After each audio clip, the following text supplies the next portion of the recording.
Wag ganyan. Dito lang kayo, oh.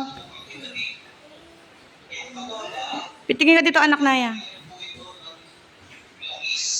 Dapat pala kay Joyanna, ganyan din sa atin.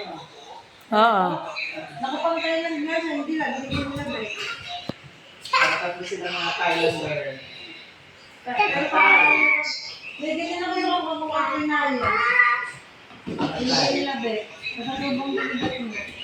Eh, mapupunta rin naman kay Kotete yan, eh, kay Teto, paglaki niya, eh. Kung hindi masisira. Kaya ka, pala tingin mo mancha. Stress na yan. Manchacha. Nagaganda lang gamit ay puro mancha. Matyaga ka naman daw maglaban ng may mancha, eh. Sinabi ko talaga ko, pag hindi ko kaya mancha.